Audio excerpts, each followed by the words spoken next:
Welcome back to the 11th School Choice National Conference on Education for New Realities, Quality Education for a Post-Pandemic World. We're going to have panel 2, Moving Towards 21st Century Schooling. Let me begin with introducing our distinguished panelists. Our first panelist is Ms. Vidhi Jain. Vidhi is the co-founder of Shikshantar. It's a life movement based in Udaipur. Shikshantar is dedicated to co-creating new visions of education and rethinking mainstream development. Vidhi works with the Families Learning Together and Unschooling initiatives, as well as on community media and expressions in Udaipur as a learning city. Vidhi and her husband Manish are unschooling their daughter. Before co-founding Shikshantar, Vidhi spent 2 years working for Lok Jumbish, a grassroots project in Rajasthan. In this capacity, she designed and ran a program in rural villages to raise awareness and design inclusive schooling services for children with special needs. Welcome, Vidhi. Our second panelist is Vishnu Karthik, CEO, Experiential Learning Systems, the Heritage Schools. Vishnu is also the director of the Heritage Group of Schools, a group of K-12 experiential learning schools. Apart from being on the board of the Heritage Schools, he is also responsible for the new school initiatives and strategic projects for the group, including curriculum development, instructional leadership, continuous school improvement, technology integration, and leadership development. Welcome, Vishnu. Our next panelist is from a different time zone. Special thanks to Neil McCluskey, Director, Center for Educational Freedom, Cato Institute, for agreeing to be on the panel during late hours. Neil McCluskey is the Director of Cato's Institute Center for Educational Freedom. He's the author or co-editor of several volumes, including most recently School Choice Myths, Setting the Record Straight on Educational Freedom. He's on the editorial board of the Journal of School Choice and the editorial advisory board of The Line, a journal promoting civil discourse in K-12 policy debates. McCluskey holds an undergraduate degree from Georgetown University, where he double majored in government and English, has a master's degree in political science from Rutgers University, Newark, and a PhD in public policy from George Mason University. Welcome, Neil. Thank you. Before I go to our first panelist, let's begin with a question for the audience. So what is a 21st century skill not taught in schools? I repeat the question. What is a 21st century skill not taught in schools? And this question is for audience. You will find the question on the link below. Please take 20 seconds, type your answers. Okay. So as the people are filling in their answers, maybe we can then meanwhile go to our first panelist. But may I request all the participants to keep their mic on mute. We will be taking questions towards the end of the session, so please add your questions in the chat box here. We'll try to get to as many questions as we can. Meanwhile, we have to have some responses from the audience, some food for thought for our panelists. Maybe the panelists would like to touch upon some of these issues in their slot. Okay, so now we go on to our first panelist, Vidhi. Vidhi, over to you. Yes. Hi, very nice to be here. My name is Vidhi and I live in Udaipur. And for the past 22 years, I've been involved with a movement called Shikshantar, which is primarily an unschooling movement where we support people, free learners, people who want to take control over their own learning, and people from all backgrounds and people of all ages. Before I start telling you about some of our work, I'd like to tell you that I grew up in India, and while growing up in India and during my education, I went to many schools of the country, and that was actually the moment when I realized that actually schooling is not meant for everyone. The work that I do, and my very strong belief is that every human being is creative, beautiful, intelligent. And I realized that the institution of schooling does not actually create space for that kind of creativity, imagination, and beauty. Every human being is so diverse. Every human being is so beautiful. Every human being is so gifted. Yet the school only caters to the learning needs of very few people in very few kinds of intelligences. So for the past 22 years, I've been involved with a movement that actually helps people to think outside the box and take control over their own learning. I have an 18-year-old daughter who's never been to school, and she's a free learner. And like my daughter, we support many, many young people who feel very suffocated, or even, who find the school system very irrelevant to their context. So for the past many years, I've been involved in supporting families, communities that feel that learning can happen anywhere. So the underlying premise of my work starts with this Mewari quote in Mewar. I belong to this region, Mewar in Rajasthan, is that true democracy is not when you can choose your leaders. True democracy is when you can choose your own teachers and your own gurus. And so my work is actually to support people find their own gurus. And I feel that gurus are actually people who are involved in real learning, in practical learning, and people who are actually creating different kinds of learning ecosystems. I've been basically working with many different age groups of people, and I enjoy working the most with kids. And we have a learning space in Udaipur called Shikshantar, and we work on a process called Udaipur as a learning city. And every day we have lots of kids coming in and going out. And whenever I ask a child what they like to do the most, they're quiet for a very long time. Because actually, when they go to school, they've never actually been asked what they would like to do or what they like to do themselves. They've always been told what they have to learn. So Shikshantar is a movement that supports people to work on the things that they're really passionate about and they like to work on, and mostly skills. So when we talk about unschooling or homeschooling or self-designed learning, I think the starting premise of all these is that you need to find your own gurus and find your own skills and your own passions. Today, schooling doesn't allow that. And the whole problem with the model of schooling is that it's only creating human beings to fit into the consumeristic market economy. So we believe that the purpose of education is much larger than that. And we need to create sensitive human beings who are caring about the environment, about the local communities, about their own lives, actually.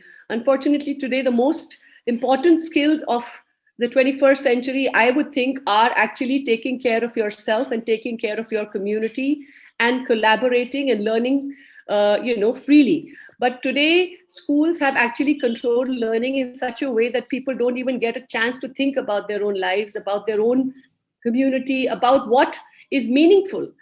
We work with a lot of futurists, and they say that today the biggest thing that we need to work on is actually multiple skills. Kids need to have multiple skills to deal with the way economy is changing, with the way technology is taking over our lives. And today, a child spends, I would say, more than 8 hours in school, and then the rest of the day just cramming or preparing for an exam, which actually gets a degree. And unfortunately, the degree is not even getting them a job today. We have the highest number of people who are sitting with degrees and who have no jobs, be engineers, be, people from all walks of life. So the work of Shikshantar is primarily to work with young people and try to support them in what they like to do. And one of the things that we really support is this whole thing that we don't have to mainstream everyone. Today, there is this big thing that everyone has to be mainstreamed. Actually, we believe there have to be many streams of learning, and that learning can happen anywhere. You don't have to actually be sitting in a classroom to learn. You can go and learn outside, because the real gurus are actually sitting outside. School just commodifies knowledge and parcels it out to you. So the real learning actually happens with real people who are creating knowledge, like the healers or the filmmakers. So the model we have many models, but one of the main processes of Shikshantar is that we actually connect people with real teachers, real gurus who are doing things, and actually spend time. So there is many different ways in which you could learn. You could learn through mentorships, you could learn through one-on-one interaction, you could actually learn through going and doing different kinds of internships. And I feel that the biggest problem with today's education system is that actually disconnects you from your own family and your own community. So the work of Shikshantar is to actually bring the family back into the learning process. We have a lot of, I believe that today's school system is actually just a babysitting service. So we need to actually encourage families to be more proactive, more involved in the learning process. So unschooling is one aspect, but we also work on creating self-designed learners. So we believe that no one curriculum is good for anyone. Everyone has to have their own curriculum. So we have help young people, and we've been doing this through Swaraj University, through Creativity Adda, and through the Learning City process in Udaipur, where we actually help every child create their own curriculum and be deeply connected with the community that they're involved with. There is a beautiful saying in an African proverb that it takes a village to raise a child. And that's where our work is, that we actually want children to be deeply connected with people around them and not just to a textbook or to an exam, actually. So we've had amazing stories of people who've done amazing things while spending time in Shikshantar and traveling and doing things. I know COVID is a strange time because people can't travel that much, but I feel that this has actually been a great opportunity for people to think about what kind of, learning spaces they want to create around them. When I say that, children don't go to school or don't learn, are unschooled, doesn't mean that they're actually just sitting at home all day. They're actually doing a lot of very creative things with their family, with a group of people. And we encourage people, we facilitate people to actually learn in communities. Many years ago, we ran a campaign called Healing Ourselves from the Diploma Disease, where we actually invited people from different organizations, movements, and even corporations. And we asked them that, what is it that you feel is important when you hire young people?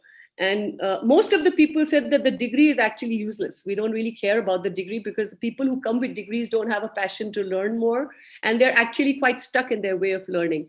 So they said, we are happy to recruit people without degrees and diplomas and certificates. And we would like people who can create beautiful portfolios of their work and their learning experience. So we help young people create portfolios and actually go and work in real workspaces. We also are promoting this whole idea of a gap year because we feel that today a child spends most of their time in school. So this COVID has actually been a kind of a gap year, but with a lot of interference, because unfortunately the schools never left the kids alone. They started online classes. Well, I thought this would be a great opportunity for kids to actually explore different kinds of learning. But so we've been promoting this whole idea of a year on, where we tell people that at any age of your school life or college life, take a gap year and explore real learning, what you really want to learn, what you really want to do in your life. And you'll be surprised to know that most gap year takers actually doing much better in school also when they go back, because they've experienced the world outside also. They're not just up in school. And a lot of universities, even in the US, are now, Ivy League colleges are saying that we want people who have, taken a gap year in their school or, during their college life. And we're working with a lot of schools in India who promote gap years, and also with organizations who want people to actually go and volunteer with organizations while during their gap year or traveling during their gap year. So unschooling for me means actually taking control over your own learning. It's not, going to school or just, giving children a choice. Today, actually, we say that there is a lot of choices in the way we should be learning, but actually there's very little choice for kids to think outside schooling. And we promote people to think, about their own skills, about their own strengths and how they can work together. And we have a lot of different experiments going on in Udaipur as well as in Delhi, in a rural area in Dungarpur. We also work with the Swaraj University. We've had 10 batches of Swaraj University where more than 150 Khojis have enrolled. Khojis are the seekers who join and are doing amazing stuff. So I think what we are trying to say is that actually today, at this given time, a degree is not so important as having the real life skills and the real practical knowledge of what you want to do, and also creating multidisciplinary approaches. You can't have a child saying, okay, I'm going to study medicine for 10 years and that's the end of it. We need to have people who know how to do many different things, and they can spend time to explore those things. So Shikshantar is a space, a movement that supports people who want to do that, and people of all ages. We're not even saying that you have to have one curriculum or that's only people of one age group that have to be together, but people of all ages come together and create different kinds of learning experiences. I mean, I can share a lot. Yeah, so I think I'll end it there, and I'm happy to answer questions. Thank you so much. Thank you, Vidhi. Thank you. This was quite interesting. To the audience, those who joined a bit late, we would like you to share with us your thoughts on what is a 21st century skill not taught in schools. We asked this question in the beginning. You will find the Slido link below in the chat box. So do share your thoughts with us. Meanwhile, we go to our second panelist, Vishnu Karthik. Over to you, Vishnu. Thank you, Prashant. Am I audible, Prashant? Yes, Vishnu. Wonderful. I am going to share a few slides with your permission, because I think a bit of visual will also help in retention as I'm sharing my points. Just give me a second, which I'm going to share.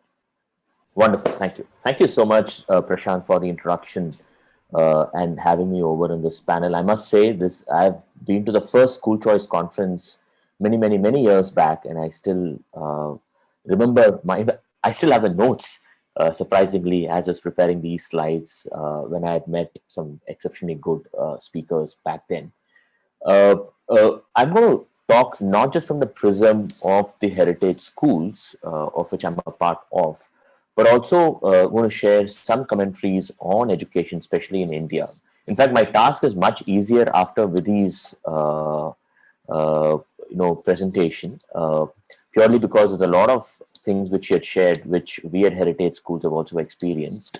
But our attempt has also been trying to stay in the mainstream, not be as revolutionary as Shikshantar is, in some sense. So I'm going to share a quick comments on this. First thing first, I don't want to sound cliche, but one of the things which keeps me awake when I look at the young population in this country, it is not just the unemployment or the underemployment which our country is currently facing. We all know that a lot of our working force population actually don't have jobs which matches their skills in it.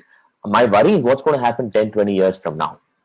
I don't think as educators or policymakers we have grasped the imminent risk we have in the years to come, when artificial intelligence, machine learning is going to take over a lot of the jobs which keeps our society right now engaged. I was just reading the other day, the new factory for electric vehicles Siemens is established in Chennai is completely automated.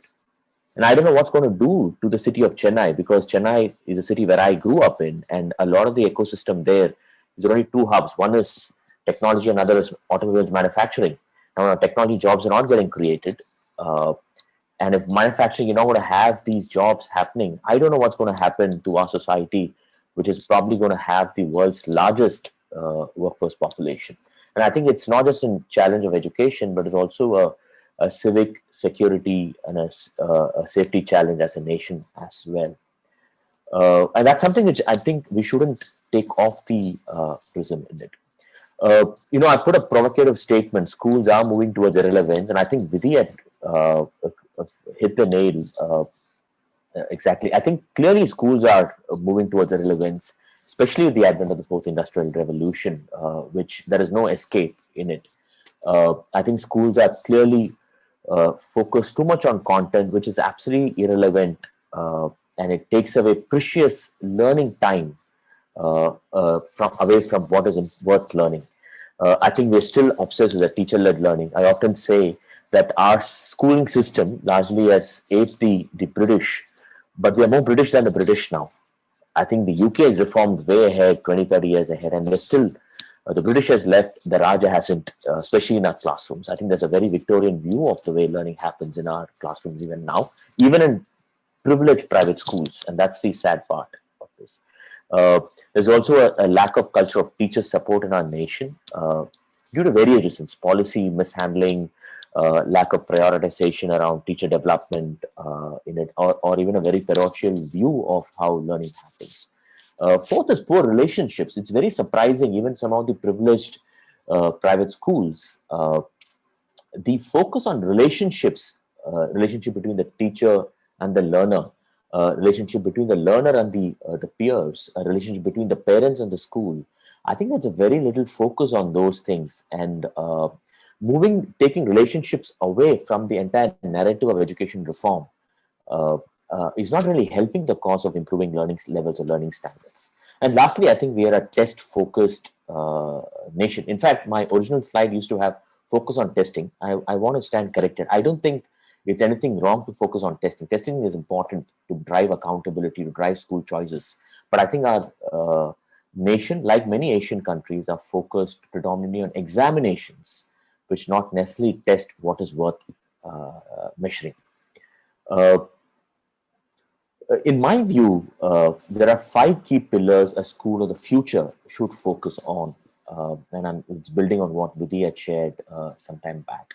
One, clearly, we have to move away from this content-obsessed curriculum to a project-based learning curriculum, especially in the junior and the middle years.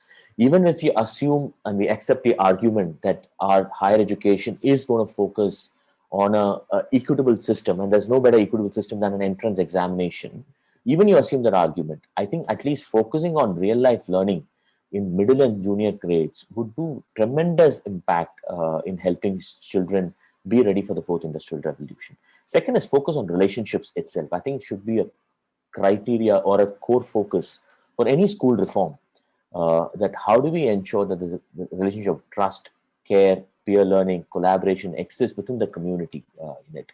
When I see the agitations when parents create on fees, when I see the agitation between private school operators and the government, when I see the level of competitiveness or competition between peers in a classroom or between teachers in a staff room, I really feel sad that we've not used relationship as a primary tool of learning in itself.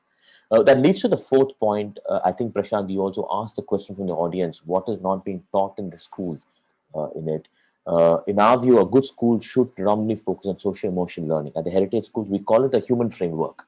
A primacy of our curriculum is around the social emotional learning, which starts with self-awareness. It moves on to citizenship. It moves on to critical skill, like Vidhi talked about, involving parents and involving family in the conversation itself. A lot of the work should start with that, and it's not difficult, especially with countries and cultures like ourselves. We just only have to tap them. We only have to make space for it. The trouble is right now, I think science, physics, chemistry, math, history, geography, civics, just a data and point, in grade 8, any guesses how many subjects a kid in national curriculum has to go through? It's about 8 subjects, not including your arts.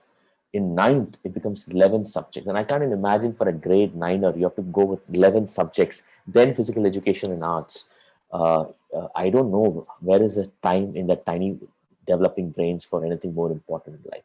And lastly, I think schools of the future should focus on authentic assessments, not examinations, but assessments that really measure what is worth learning and what is worth pursuing in their own lives. And there could be simple third-party assessments, which many of the Western countries have developed. I think ESSER has done some good work. Sadly, even some of the private schools, which has relatively better quality of educators, we still don't have enough conversation around authentic assessments. Of these 5 pillars, I'm just going to go into 2 because of the lack of time, and I'll probably engage through the Q&A session with Prashant, will moderate later in the session.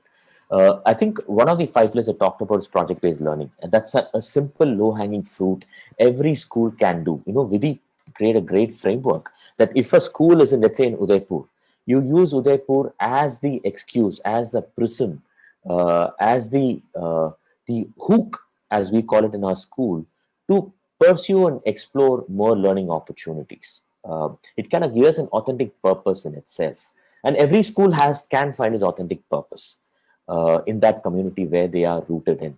So one of these things which I think any school can adopt in a very, and I've seen even low budget private schools adopting in our own country in it, that creating projects around an authentic purpose, which also has a relevance in the life of the child. There is no point in us understanding the Amazon ecosystem and what's happening in the Nile if I don't understand what's happening in Yamuna, if I'm in a school in Delhi.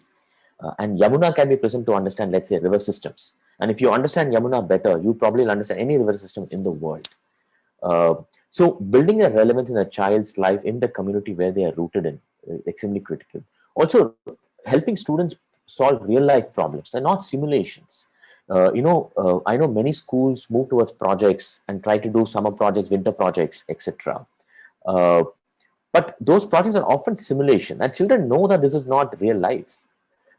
Children know that this is not going to serve or solve anybody's problem other than occupying space in this teacher's staff room in it. But if children know that my project is going to have an actual impact in the community, then the ownership and the level of involvement of the child is phenomenal.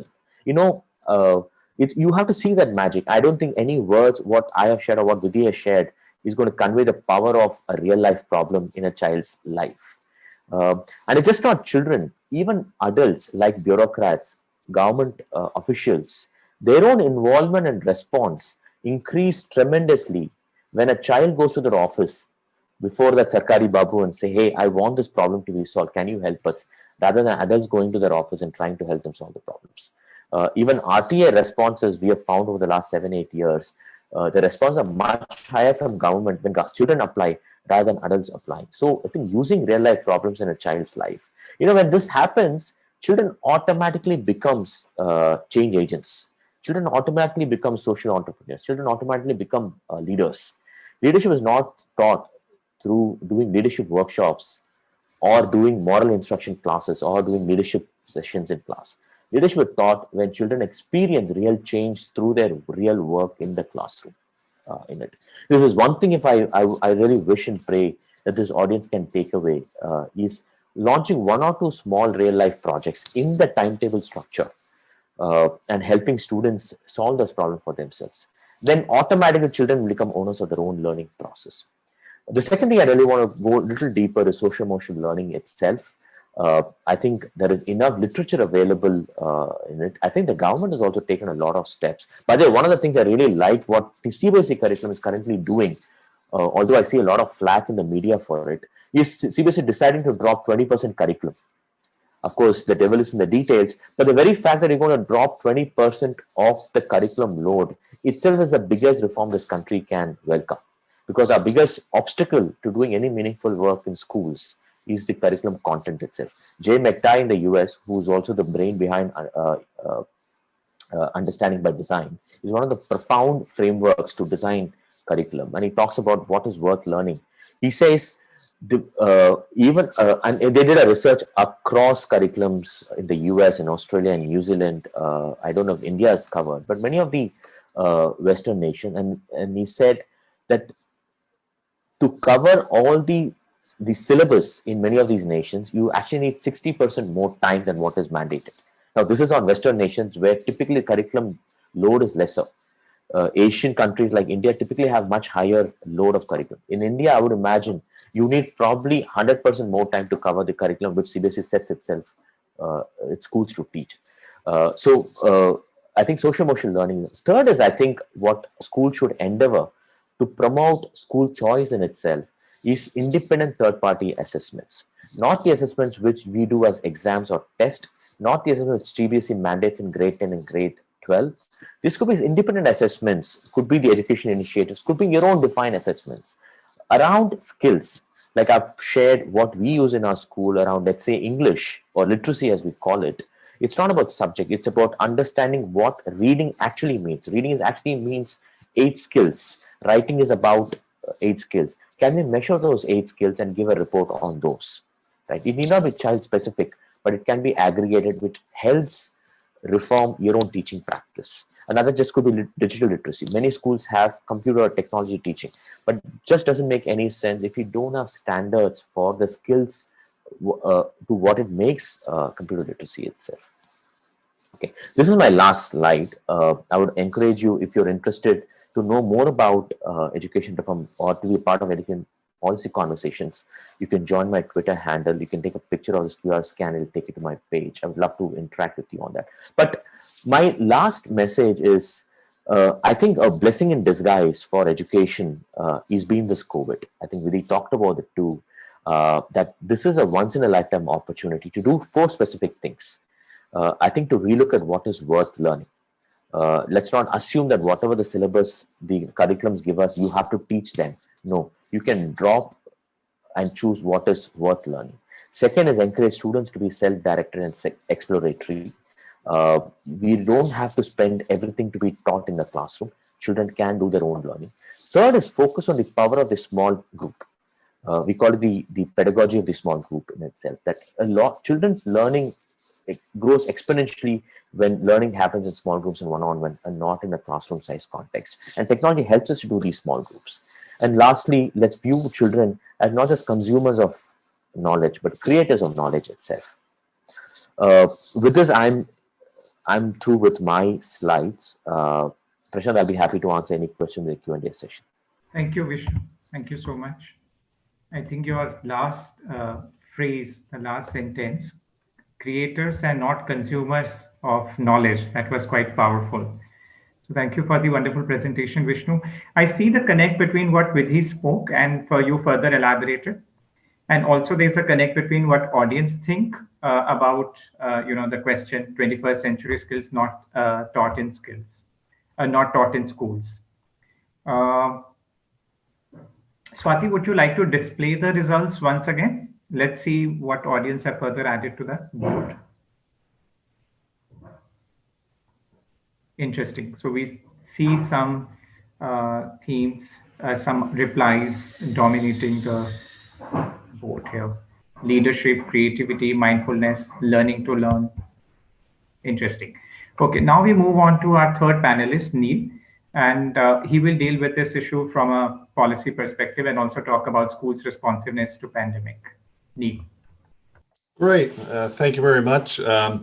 Just a reminder, I'm Neil McCluskey. I'm the director of the Center for Educational Freedom at the Cato Institute. Just if you don't know anything about the Cato Institute, we're a think tank, sort of a public policy place where people analyze policy, write about policy, but it's a pretty big national level, full service think tank in Washington, D.C. And by full service, I mean we do education work, but we have people who do defense policy, economic policy, legal policy, and all sorts of, if it has to do with public policy, we probably have somebody who's working on it. So just a little bit about what the Cato Institute is. Of course, the topic today is moving toward 21st century education. I think there's an assumption often when we talk about maybe anything in the future, but when we talk about 21st century education, a lot of people think this is going to have a lot to do with utilization of technology, although I don't see a lot of that in the words that are in the word cloud that is being assembled for this conference. But certainly the pandemic in the United States has forced us into a lot more use of technology. So I'm going to talk a little bit about that, but I don't know that technology is really the key to 21st century education. People, at least in the United States, seem to fixate on that, but I don't think that that's really what we should be most concerned about. The reality is that the way innovation tends to occur is not from the top down. Somebody saying, for instance, if we're talking about technology, everyone must learn online. I mean, that's what we saw with COVID. We quickly went to lockdowns where nobody could go to school in person, and somebody actually said you'll all learn online. But that's not really how innovation usually happens. Innovation is something that occurs from the bottom up. Interestingly, it just so happened before this conference, I started to read a book called Critics of State Education, which contains a lot of sort of relatively obscure thinkers. So far, I haven't finished the book. So far, it's mainly excerpts from British thinkers in the 19th century, but it's all about opposition to state control of education. And one thinker in particular stood out to me when I was thinking about 21st century skills and really how do we know what the future is going to hold. And it was Joseph Priestley, you may know the name. He wrote this in 1771. He was strongly opposed to government involvement in education precisely because it's top down. And that, if it's top down, inherently has a standardizing, stifling nature. It tends to stifle innovation. And he believes that if we want innovation education, he believed that you had to have maximum freedom. So he said, we can never expect to see human nature brought to perfection, but in consequence of indulging unbounded liberty. From new and seemingly irregular methods of education, and we've been talking about stop the quote for a second. We've been talking about unschooling and other things, so this really fits into what he was saying. But he said, from new and seemingly irregular methods of education, perhaps something extraordinary and uncommonly great may spring. At least there would be a fair chance of such production. So what I'm going to talk about to some extent is what, or actually to a large extent, is what we need to foster whatever is going to be the 21st century education. We need to have maximum freedom in the education system. Innovation is driven the same way, frankly, regardless of what century you're in. It could be the 19th century, 20th century, 21st. The way you get innovation is freedom, the freedom for lots of people to try new and different things. In education, especially at least in the United States, we tend to use the term school choice as being synonymous with freedom. I actually think school choice is too limiting. People tend to think that means I have to go to a physical place where there are other kids and teachers and maybe they do things a little differently. But I think that there could be lots of ways to deliver education that are beyond that model. So I usually I like the term educational freedom. Usually we say school choice. What's important is to decentralize decision-making for families and educators so that those families and educators can do all sorts of things that they think may be a good idea, that may work, and that may be something that a lot of people think are crazy. So just to give you a sense for how the United States is doing in this regard, how are we doing at moving to a system in which the free decisions of families and educators are what drive things. In 1989, the norm in this country was you were assigned to a public school based on your home address. There were no voucher programs, no charter schools. Charter schools are public schools, but with a lot of autonomy to try different things. We did have private schools, but there were no government connected funding, no vouchers that you could take to them. And so, in other words, they were at a huge competitive disadvantage. And so you naturally had a big public school monopoly. We also had something called magnet schools. Those are specialized public schools, but they weren't really created to maximize choice and innovation. They were supposed to be a non-coercive way or a less coercive way to achieve racial integration rather than what we had been doing, which was basically forced busing of people based on their race to put them physically together in schools. That was very unpopular. And so magnet schooling became a popular option because people would choose that school, but it wasn't really with a goal to maximize choice. It was the goal to get integration. Today, there are about 540,000 kids in private schools in the United States using choice programs. There are about 3.1 million kids in charter schools and about 1.7 million homeschoolers. We often forget about homeschoolers, but for much of our history, homeschooling was de facto illegal. In the last few decades, it's become legal, and we have about 1.7 million homeschoolers. So if you add all the charter school kids, the homeschool kids, and everyone in private schools, which is about 5.7 million kids, so many of them just pay for private school on top of what they paid in taxes for public schools. Together, that's about 10.5 million Americans. And that's about 20% of all school-age Americans. So 20% of students are in these sort of autonomous schools that can do lots of different things. And the accountability is, do people choose them? And then money follows the child. So 20% is not great, but it's more than we used to have.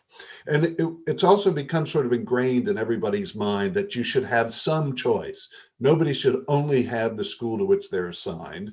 And so in addition to these really autonomous schools, we also have school choice where you could, in theory, choose any elementary school in your school district or even in your state. But that's pretty limited choice because those schools usually have to give the same standardized tests and they have the same accountability system. So we are, though, moving certainly to more actual choice and even more importantly to people thinking they should have choice. And one effect of COVID has been, at least temporarily, seeming to move people even more in favor of choice. So just over the last year, with polling actually that just came out today from the American Federation for Children, it's shown support for voucher programs where basically money is given to a student from the government that follows that student. Support for that's risen from 65% of parents to, or the population to 74%. And support for charters has risen from 70% approval to 77% approval. So that's just in the last year. Virtual schooling, interestingly, because everybody at one point during lockdowns was forced to become a virtual schooler, its favorability over the last year stayed the same. About 65% have a positive view of it. But that actually rose a little bit before 2020, and it's only, now that we're in COVID, it actually hasn't moved. So not up or down, but it had been moving up. The fact of the matter is, many people who used to be satisfied with public schools, who often bought a home to access a school that got good test scores, even many of those people have become very frustrated because their child may need to be in person in school. And the school said, well, we're just not going to provide that. Or they, vice versa, they may be very concerned about exposure to COVID, and the school district said, well, we're going to be in person whether you like it or not. And so even people who used to say, well, my schools are great, their kids are doing fine, I don't have to worry about it, even many of them have become supporters of school choice and started to ask for school choice. So what we saw during the pandemic at the beginning and then even up to now is that people with private and charter schools, families with choice, are happier. A publication called Education Next, which comes out of Harvard University, put out some survey data just a few days ago and found that, first of all, 60% of private school kids go to school in person, which a lot of people want, versus only 24% of students in traditional school districts. And just, however, only 18% of charter school students go to school in person. But importantly, charter schools and charter schooling has a heavy concentration of online schools, but schools that were designed from the beginning to be online. So that was their area of specialty, as opposed to like many school districts and private schools during the lockdowns, where they just sort of had to jump into providing some sort of education that came to you through a computer. We found that, or Education Next found that private school parents have the highest satisfaction with the instruction and activities in their schools since COVID. 83% have high levels of satisfaction, or they are satisfied, versus 71% of district parents. And private school parents said they had report the least negative effect on their learning. So these schools that have to respond to parents much more immediately than the public schools have been doing a better job of satisfying. And we saw this really at the outset. We saw as soon as lockdown started that private schools, charters, and especially homeschoolers quickly responded to lockdowns. And of course, homeschoolers were already learning at home, but they were pushing out information to other families saying, here's what you're going to see when your kids are homeschooling. Don't be upset if they learn a whole lot faster, if they complete their work more quickly, because it's simply more efficient. So they were kind of guiding other people. But the chosen sectors responded a lot faster to what people wanted. And they responded in particular more substantive learning rather than just sort of online activities or packets to occupy kids' time. I won't go into that. I have some stats on that. You don't really need to hear them. If you're interested, I'll tell you what they are. But it was quite clear that private schools and charters more quickly provided more substantive learning. Now, the question going forward is, will this superior responsiveness that we saw in private and charter schools lead to more sustained demand for school choice, for that freedom for educators and families that leads to innovation? Will we see this sustained once COVID is no longer a threat? my suspicion is many people who have gone to a private school or wanted more school choice during COVID will be happy to get back to the old model that they followed, that they send their child to the nearest public school, they stay there for 7.5 hours a day, and it's familiar and it's comfortable, and that's what they've been wanting to get back to the whole time we've had COVID-19. However, I also suspect maybe 10% of people will say, you know, I found that having school choice and the new model I may be using is much better. It could be the online model. It could be that you're in a hybrid model. It could be that you're in something called a pandemic pod, which I'll talk about a little bit. And you like that more. And so I think you'll have a, you know, maybe 10%, but that's actually a large amount of people relative to how many have school choice now, saying, I want school choice from now on. I want educational freedom from now on. And that would be great. One thing hopefully that would do would be improve online education. If online education is really sort of what the 21st century education is supposed to look like. We've certainly tried in places to have an online model. It has often been sort of looked at as second tier at best. But hopefully now that everybody's had to do it and we have sort of moved away from the standard you were assigned to a brick and mortar school, maybe that will improve online models and online deliveries. Of course, many have noted that, you know, all these schools went into a crash, and maybe people have a bad experience with online where they say, look, this is just the same schooling, only in a very cramped delivery. There's someone named Michael Horn, who's co-founder of the Clayton Christensen Institute, who I was recently heard at a conference. He said virtual education has been a lot like the earliest days of movies. So basically in the earliest days of movies, you would take a camera to someone's play, you know, performed on a stage, and you'd film it. And that is what online education's largely been. A teacher standing in this case in front of a camera, delivering the same lecture in the same way they would have done it in a classroom. Vance Freed, who's an adjunct at the Cato Institute, and he's the founder of Transforming Education for Life, which creates online college courses.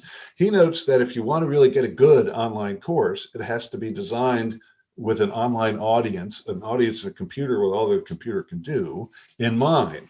And he says, look, that's an expensive proposition to begin with. You actually have to think about it a lot and engineer it. But after that, you can get lots of, you can take it to scale. You get a lot of economies of scale. Firms like Udacity, you may have heard of, they do this. But it's not the same as just filming somebody providing the same lecture that they would have done in front of a classroom. But of course, the question is, even though at least in the United States, we tend to think of anything in the future means lots of technology, does 21st century education have to be online? You know, it does seem powerful. It seems powerful that you could break through time and space to deliver the best lecturer at the Massachusetts Institute of Technology, and somebody in California could watch that lecture that was delivered 6 months ago on the other side of the country. They can watch it at midnight if they want. And that is powerful. But suppose you want a personal touch, you know, you want to have small group interactions, you want to have project-based learning like we've talked about. Well, COVID has produced these pandemic pods, which are small groups, usually 10 or so students who are in an insulated group, and they usually have a tutor or a teacher who works with them. And that can become a very intimate group that can do all sorts of interesting things together without a whole lot of technology. There are about 2 million Americans now in these pods, very roughly, 2 million students. Well, what if that catches on? What if people really want that small group instruction, that really personal touch, that small community? Shouldn't that then be 21st century schooling? Or what about homeschooling? And homeschooling, as again, you know, as Vinny talked about, that doesn't have to be online. In fact, the homeschoolers that I talk to say, please do not think that the education you're now getting at home through a computer is equivalent to homeschooling. Yes, there may be some learning on a computer, but there are activities that are outdoors. You know, you go to the zoo, you do things with other homeschoolers. You go out and you do science experiments. You know, maybe even in real labs. I mean, there's a whole lot more to homeschooling than people think of, because now they may be conditioned to think of just school at home. So, I mean, the ultimate point here is that 21st century education is actually should be whatever billions of free people working together cause it to be. The way we determine what's necessary at a certain time is free people deciding based on their needs or what they can provide as educators, working with each other to see what works best for all those people. So we may see that online education is, the wave of the future in the 21st century way to deliver education. It could be those tiny in-person groups like pandemic pods. It may even be that the right way to deliver education in the 21st century is still big classrooms with desks in rows and a lecturer up front. It could be any of these things, but we only know what it should be when you have billions of people, again, working freely with one another, not constrained by government or somebody putting one system and one model on them, working out what works best for them. And it could very well change because circumstances change. And really important, one model may not be best for every child. Lots of different kids may need lots of different models, but again, you need that freedom in the system to match as best you can the individual child's needs with different forms of instruction. So to get whatever it is that should be 21st century education, and it may be different in the beginning, in the middle, and the end of the 21st century, ultimately what we have to do is give families and educators freedom. In the US, at least, we've been working very slowly in that direction, and COVID may give it a boost, but certainly we have a long way to go. Thank you. Thank you so much, Neil. That was quite useful. You made a pertinent point about 21st century skill. It's not so much about the 21st century, but it's about skills, and skills are directly related to innovation and freedom. Yeah, great. Okay. So let me remind our audience, they can ask questions in the chat box. We'll be taking questions now. Swati, would you like to display the word cloud? Wow. So leadership is certainly the most dominating reply here. Learning to learn, leadership, mindfulness, creativity. Great. Okay. Okay. So Vishnu, here is one question for you. What are the key criteria for teachers encouraging a better learning process while simultaneously adhering to government approved standards?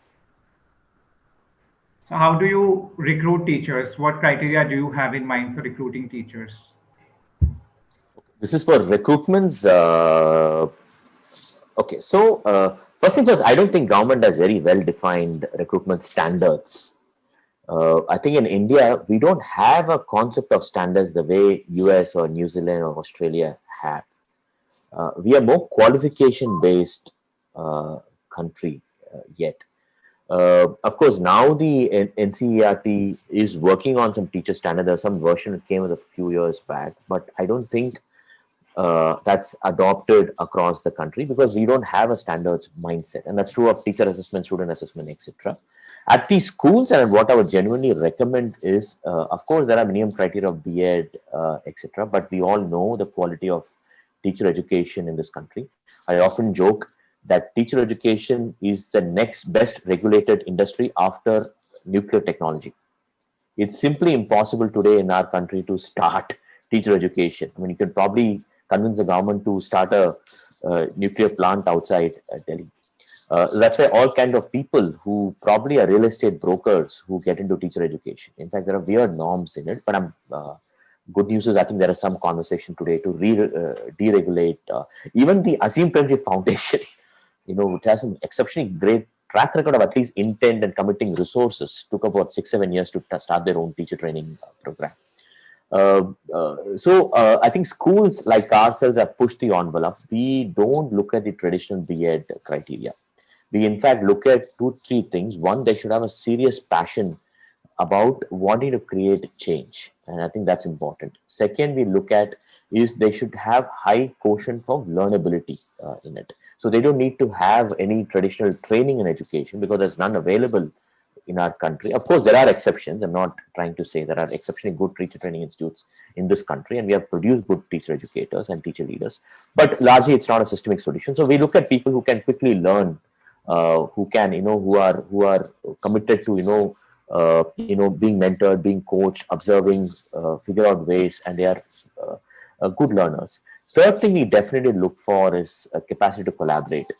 I think schools which have a culture of being a community of practice thrive very well, and teachers who have a mindset that I need to collaborate to learn as a process, that helps well as well. And lastly, I think was one of the least untapped resource in our country where teachers quality is a shortage is leveraging parents itself.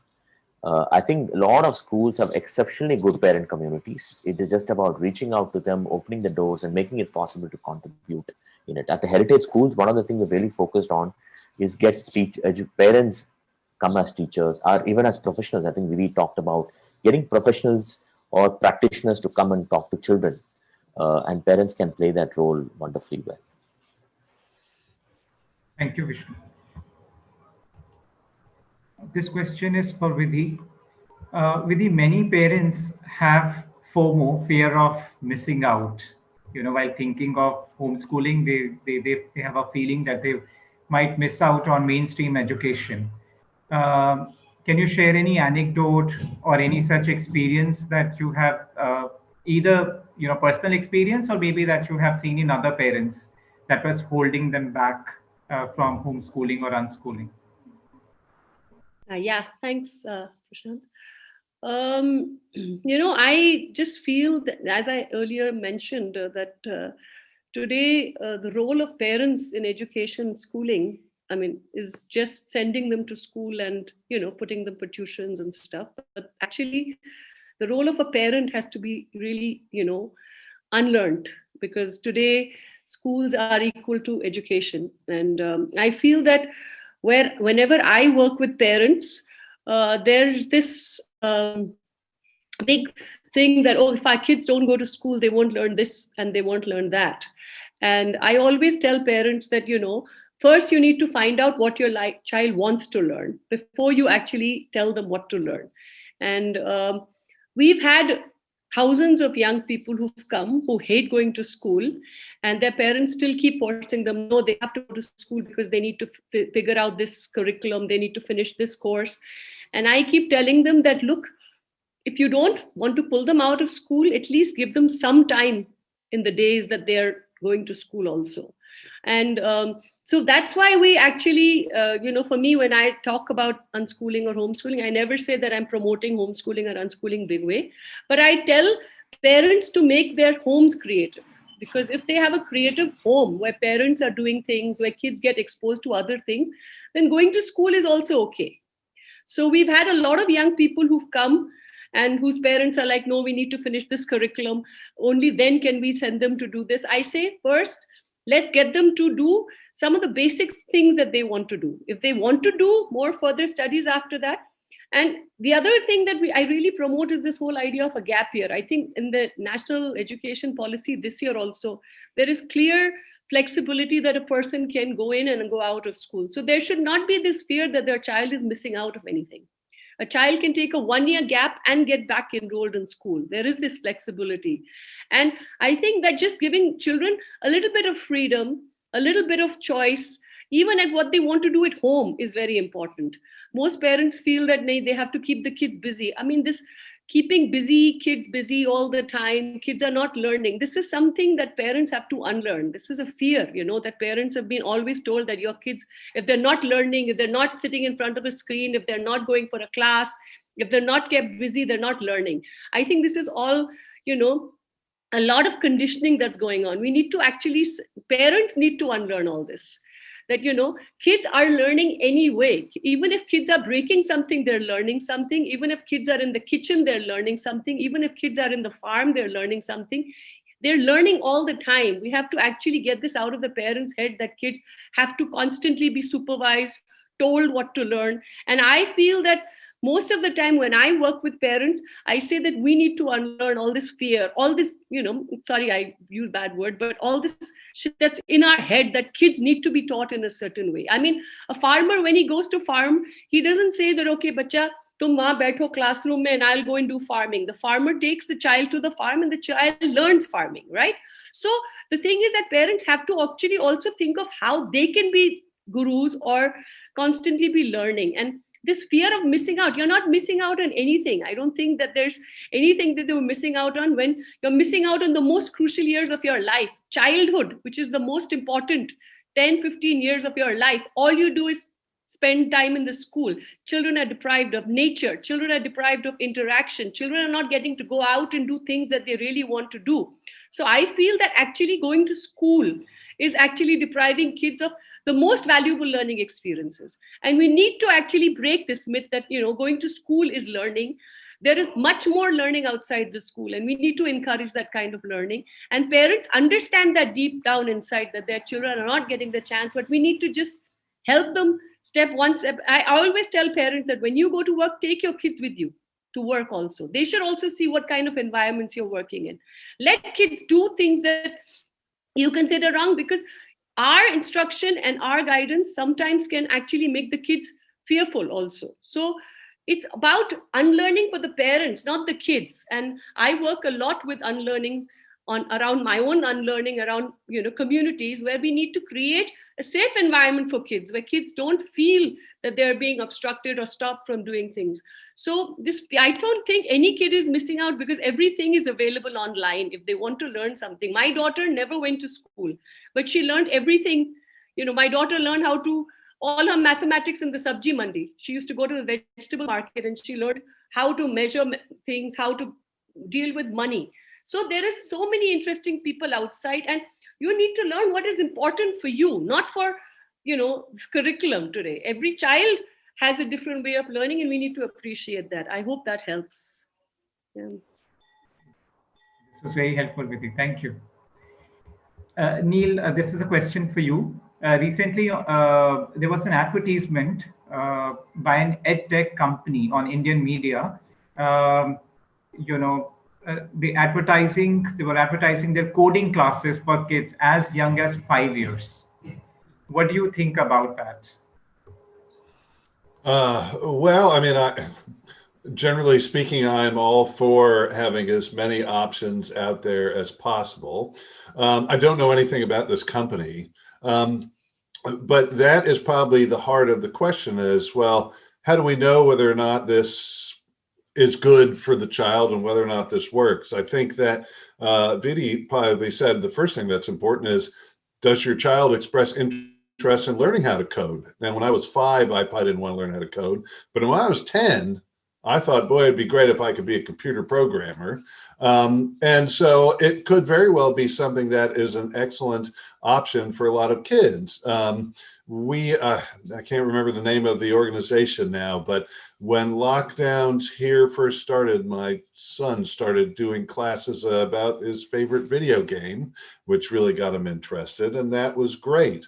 So whether or not it's good for the child, if your child exhibits interest in computer programming, that's great. Then the question is, well, how do you know whether or not this company that's providing this instruction is any good? Well, what we see in free markets often is first somebody tries it. Maybe you have a neighbor or somebody who tries it, and they say, we had a good experience with it. And we saw that our child went from not being able to program anything to be able to program a tiny card game or something on their computer. And then also when you have, once that market begins to grow, you have people who will professionally analyze that service. We have something called Consumer Reports here. You have lots of different other organizations say, well, we used this class and we found it was valuable or it wasn't valuable. So I think it's overall, again, not knowing this company, I think it's great that these options are out there. I think that there will be kids for whom they are probably really good things to have, even at 5 years old. And I think that you will see, if it doesn't exist now, that there will be people who will evaluate those kinds of offerings and tell you whether they're worthwhile or not. Thank you, Neil. Let's take questions directly from the audience. I see 2 questions in the chat box, one from Vallabi and one from Chavi. Let's go to Vallabi. Vallabi, would you like to ask your question? You can unmute yourself, introduce, and feel free to ask your question. Hello, good morning. Yeah, so my question is to Vidhi ma'am. So, when you said about the homeschooling, so this is a doubt I have. So, one of the important aspect of schooling is you get to interact with kids of your own age, and that helps in, how you deal with the people, your anger management or cooperation. You learn from that. So, how is homeschooling going to facilitate this learning from the social environment? So, as a parent, when I was, my daughter is 18 and she's never been to school. And this question was asked to me all the time. That, if your child doesn't go to school, how will she socialize? And I think that's where my biggest unlearning started. Unlearning or unschooling myself started, because I realized that actually the biggest crime that school does to kids is they actually put children of all ages together all the time. They don't let intergenerational, interage learning happening. A child is sitting with people of their own age group for 7 hours, right? And they're also sitting in a highly competitive, highly, I would say, space where people are actually not even allowed to express what they want, And you're also sitting in a place where you're not allowed to articulate your most important things. I mean, I know here in Udaipur and in many places, the child who's most expressive in their local language is not allowed to speak their local language. Children are fined if they speak their local language in classrooms. So all these things are actually killing your creativity and your social skills. When you're always boxed with people of your own age, which is a highly competitive environment, I find it actually criminal when I see a child whose best friend is getting punished or beaten by a teacher, and the child is supposed to sit down quietly and watch. I think this is where sensitivity, socialization gets killed in the very first minute.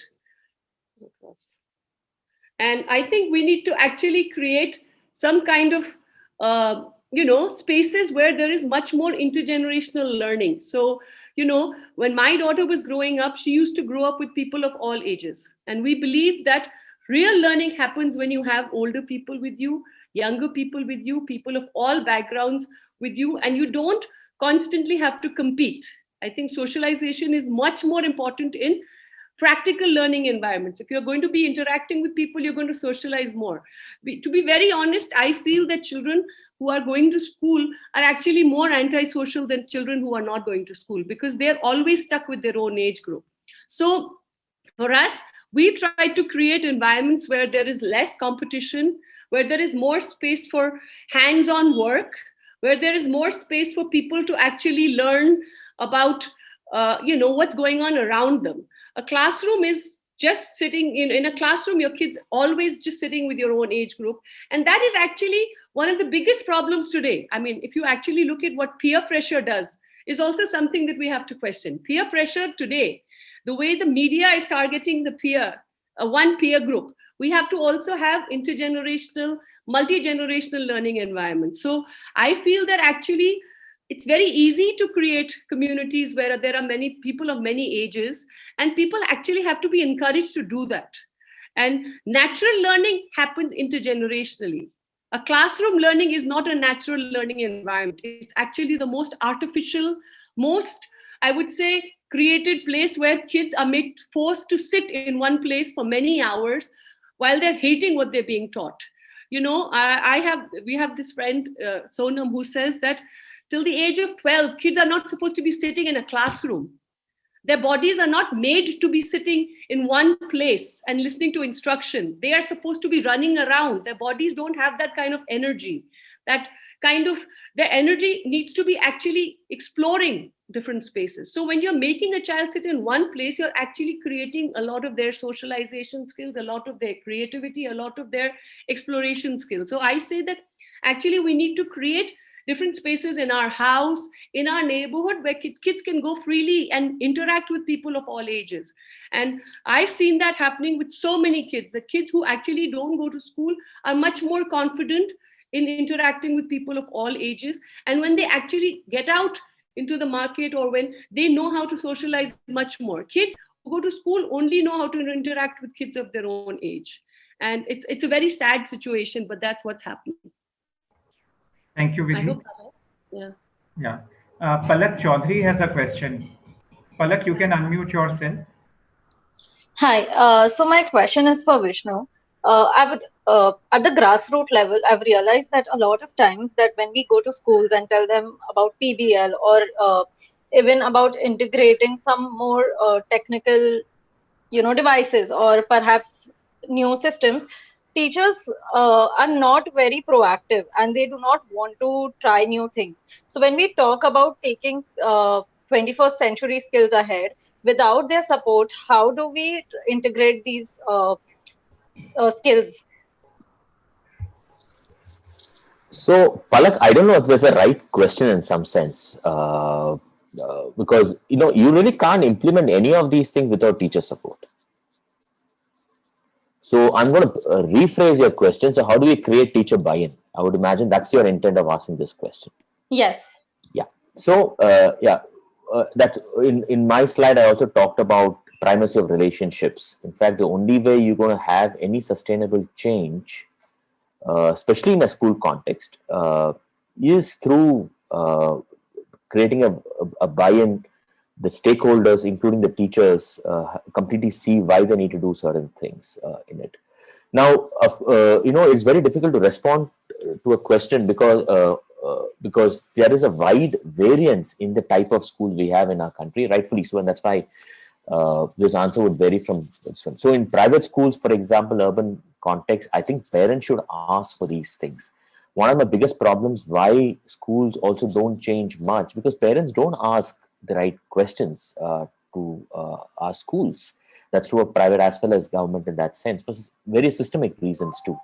The first thing I would urge, in fact, now we have started working with a lot of parents, is that parents should ask these things now.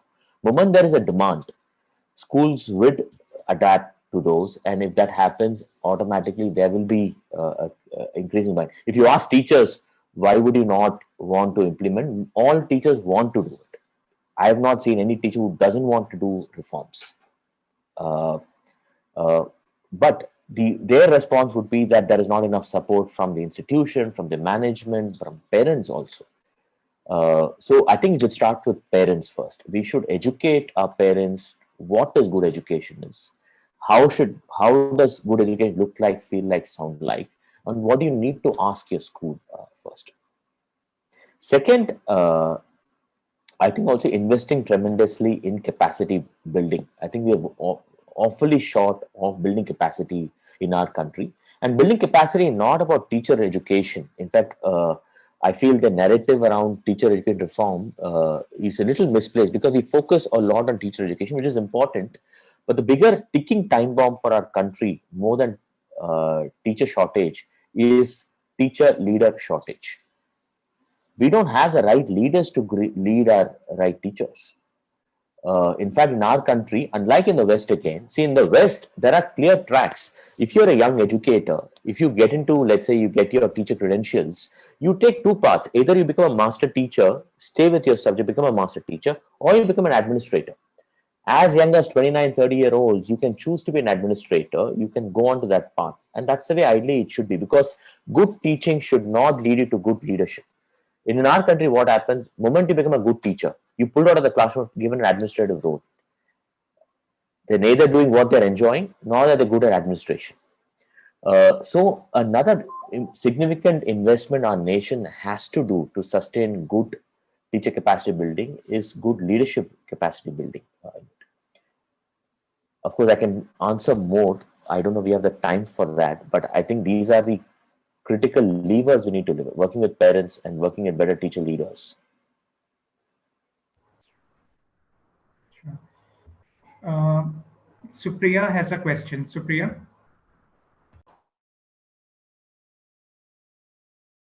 Yes, sir.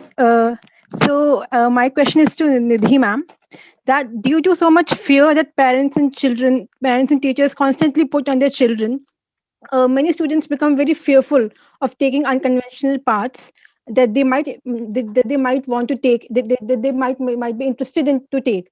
So how to tackle this kind of situation, that fear that constantly put on children about marks and degrees and all of those?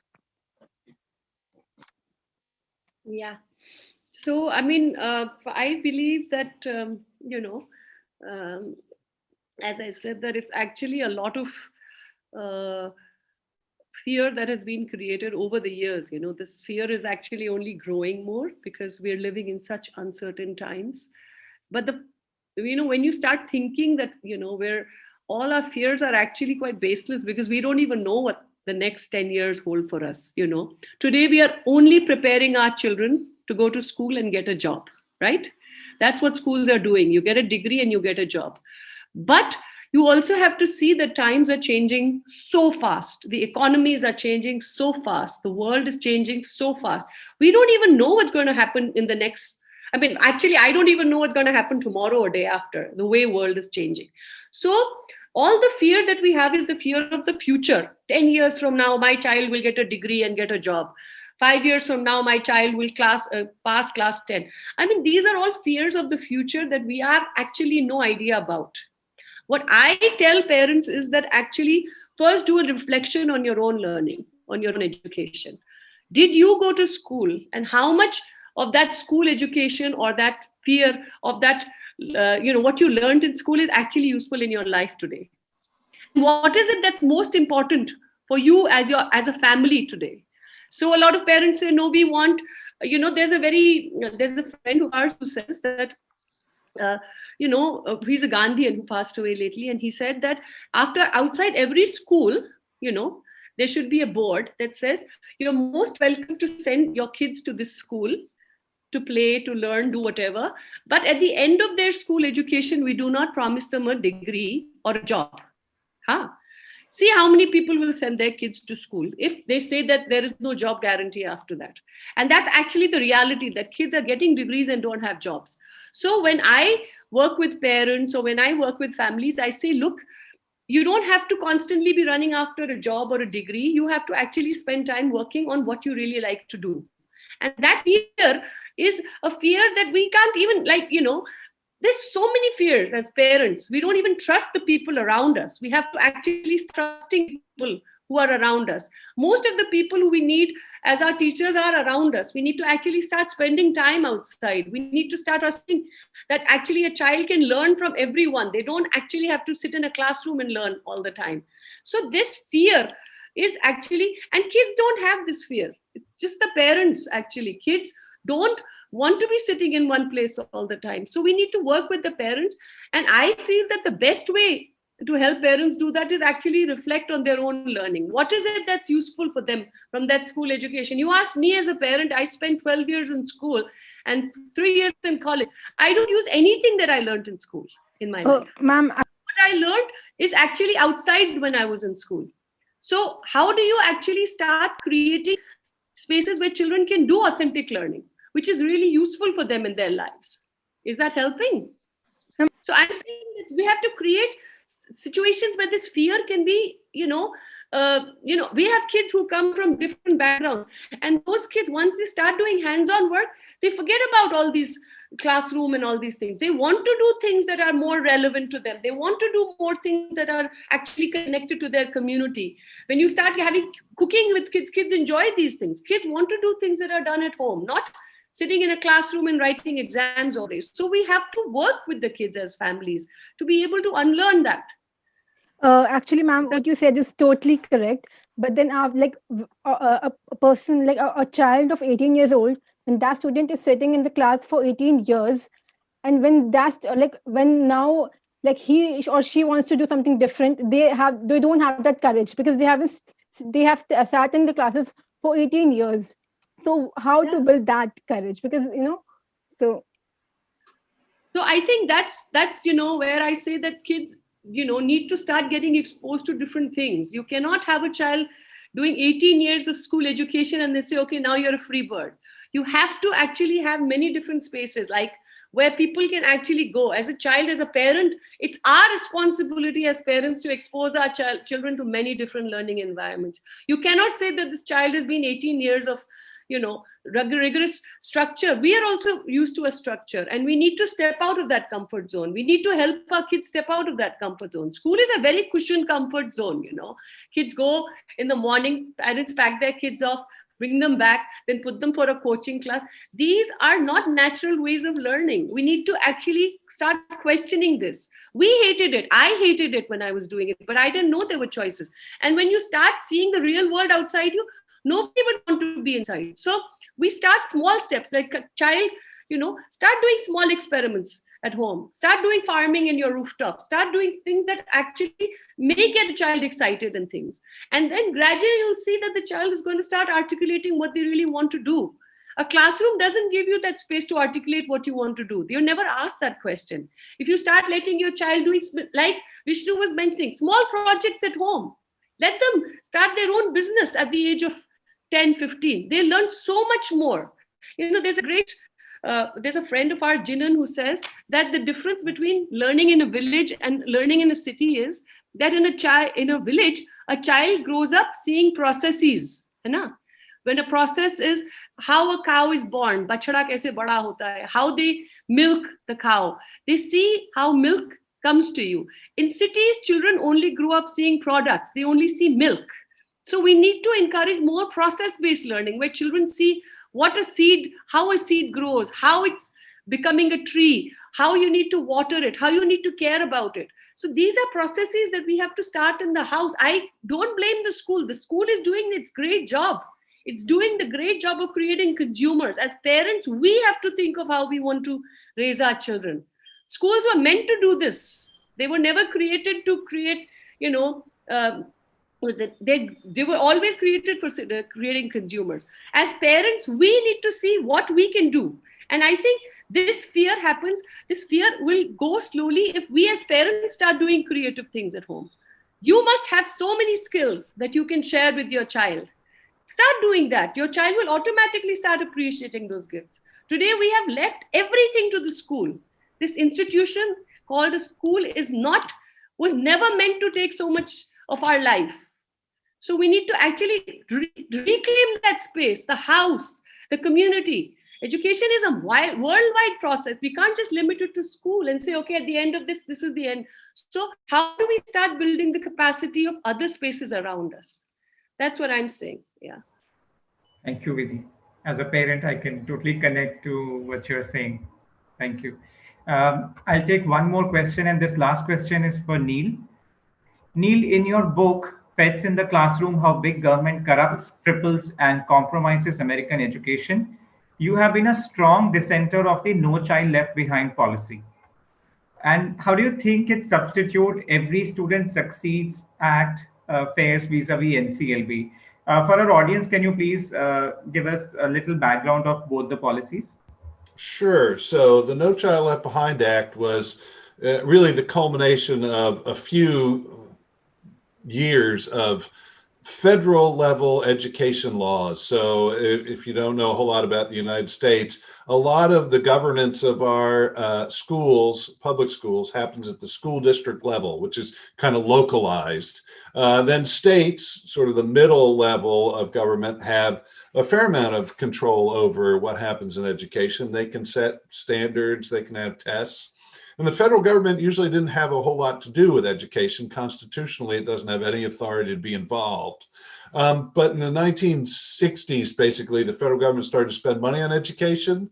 By the 1980s, they say we're spending a lot of money, but we don't know whether it's translating it into any learning.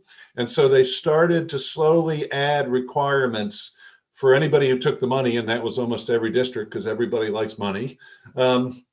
They said, you now have to give tests and demonstrate that students in your schools are learning.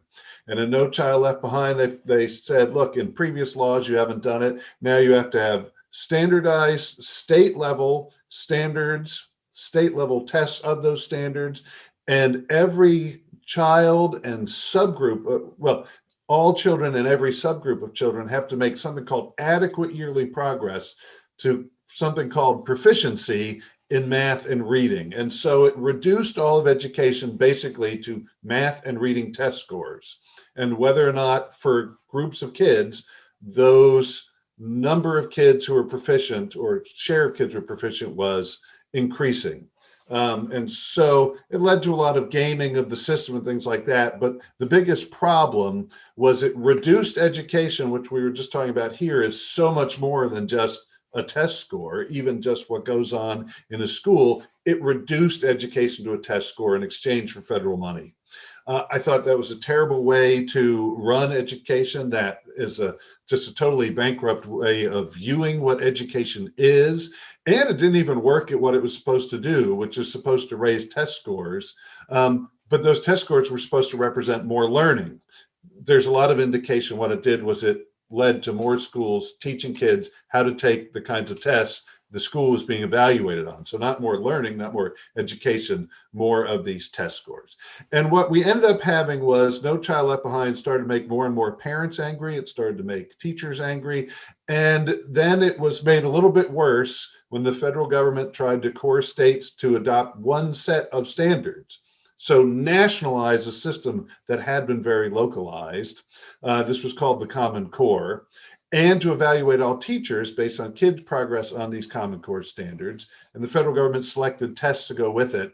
And that finally brought libertarians like me and conservatives, but kind of progressives and teachers unions, who have a lot of power in the United States, all against this Common Core centralized standardization of schooling and education.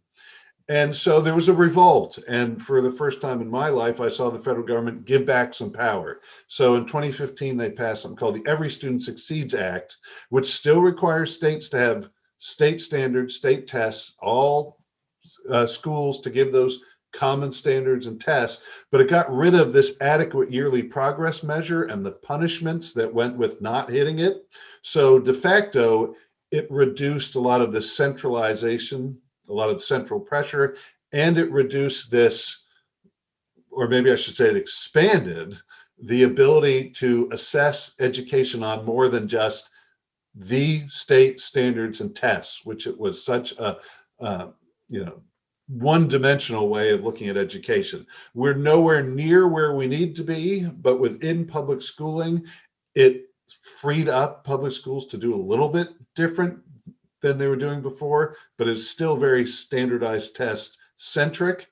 And it did basically nothing to expand school choice, which is what we really want. None of that should happen at the federal level, though. That should be a state thing. And we have seen that growth of school choice. And that's important because those schools typically don't have to give any of the state standards or state tests or follow state standards. So they can actually do lots of different things. And that's what we want. So No Child Left Behind, and a little bit after it, took us to the brink of a single national system focused only on standardized tests, and we've stepped away from that brink. Thank you, Neil. Thank you so much. With this, we now come to the end of this session. It was a delightful session. Many thanks to all the panelists for sharing their thoughts with us. Thanks to the audience for your participation. Hope you enjoyed the session. Our next session is on access and equity in education at 1 p.m. We'll be using the same link. Thank you so much. Thank you. Thank you so much. Thank you. Thanks.